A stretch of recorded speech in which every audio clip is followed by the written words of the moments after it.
अस्सलाम वालेकुम नाज़रीन, मैं हूं आपकी होस्ट ज़ोया काजी और आप देख रहे हैं अल सादिया तिब्बी फाउंडेशन के प्लेटफॉर्म से मुझे।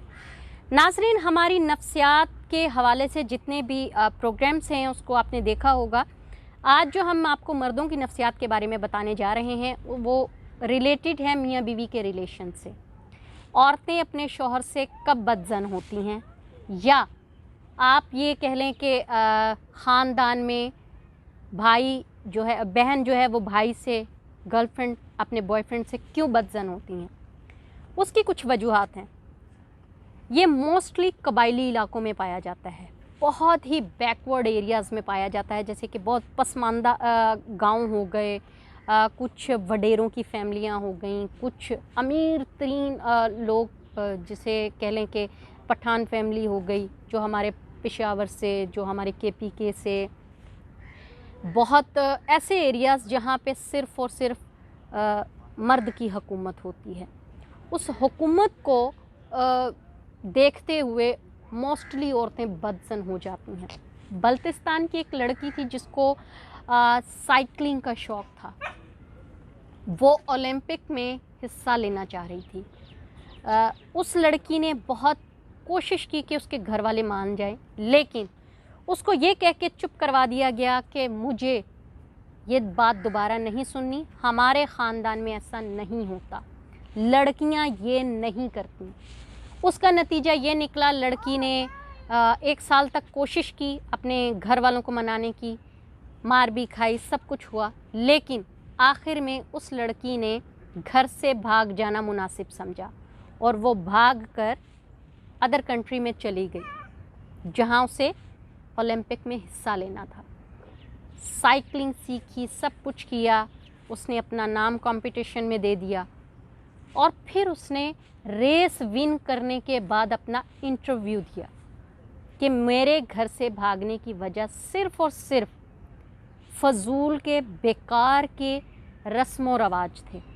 जैसे कि कहा जाता है कि बीवी को जो काम कहा जाए, जो हुक्म दिया जाए, वो बिला चूंचरा मान ले। मतलब बीवी को मोटिव नहीं बताना, बीवी को ये नहीं कहना कि भाई इस काम के पीछे ये वजह है इसलिए तुम्हें ये कर लेना चाहिए, बस तुम्हें कह दिया ना कर दो तो कर दो। इसका मतलब कि बीवी जो है वो चूंचरा भी ना करे और आराम से हुक्म मान ले। दूसरा, मर्द कैसी भी ज़्यादती करे, बस औरत को खुश रहना चाहिए। भाई जब आप ज़्यादती करोगे तो औरत कैसे खुश रहेगी। तीसरा आता है जी, अगर बीवी मर्द से कुछ पूछ ही लेती है तो उसको ये कह के चुप करवा दिया जाता है कि तुम औरत हो, घर पर रहना, घर में बीवी अपने बच्चों को संभालना, घर को संभालना तुम्हारी जिम्मेदारी है, बाहर मर्द क्या करता है उससे तुम्हारा कोई सरोकार नहीं।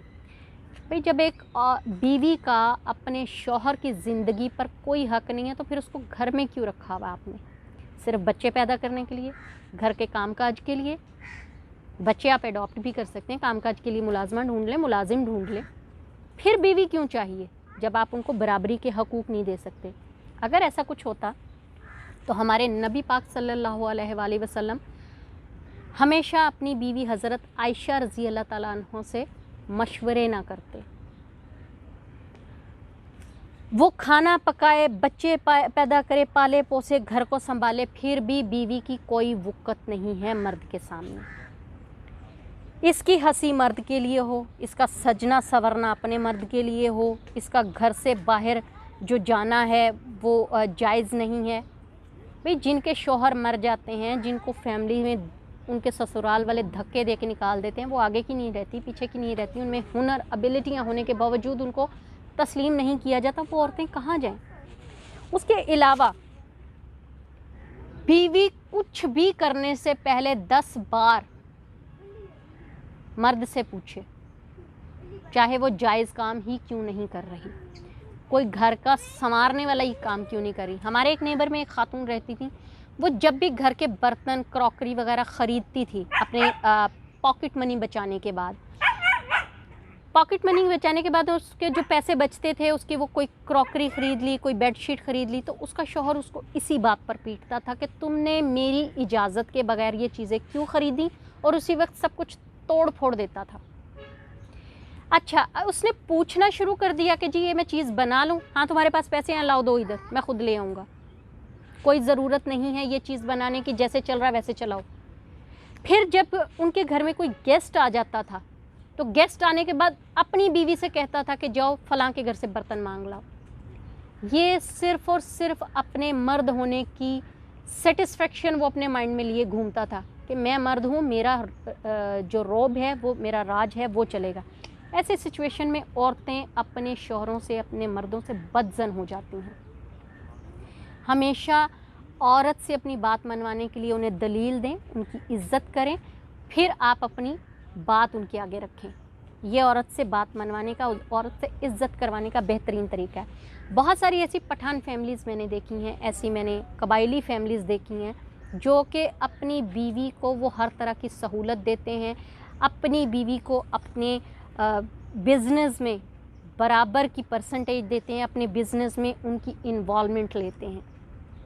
लेकिन 90% पठान फैमिली, 90% कबायली फैमिलीज़, 90% वडेरा फैमिलीज़ इस चीज़ को एक्सेप्ट करने के लिए तैयार ही नहीं कि औरत भी कुछ कर सकती है या औरत को भी कुछ करने का मौका दिया जा सकता है। काइंडली अगर आप चाहते हैं कि औरतें, आपकी घर की औरतें, चाहे वो माँ है, बहन है, बेटी है, बीवी है, बदज़न ना हो तो अपनी सोच का दायरा वसी करें, अपनी सोच को बदलें। आप उन्हें उनके मिजाज के मुताबिक समझने की कोशिश करें, फिर देखें आपकी जो रिस्पेक्ट होगी, आपके लिए जो सोच के दायरे हैं, आपके जो कारोबार के दायरे हैं, आपके घर के मसले मसाइल हैं, वो किस तरह चुटकियों में हल होना शुरू हो जाएंगे। तो ख़ुद भी खुश रहिए, अपने घर वालों को भी खुश रखिए, अपने घर की औरतों को समझिए, आपकी ज़िंदगी बहुत आसान हो जाएगी। उम्मीद है नाज़रीन आपको ये प्रोग्राम अच्छा लगा होगा। काइंडली इसको लाइक करें, शेयर करें, सब्सक्राइब करें हमारे चैनल को, बेल आइकन का बटन दबाएं ताकि ऐसी कई चीज़ें आपके साथ डिस्कस हो सकें जिनकी आपको, हमें, मुआशरे को ज़रूरत है। अगर किसी को मुझसे टेलीफ़ोन पर बात करनी है तो मंडे टू फ्राइडे सुबह 11 बजे से दोपहर 2 बजे तक स्क्रीन पर दिए गए नंबर्स पर कॉल कर सकता है। अल्लाह हाफ़िज़।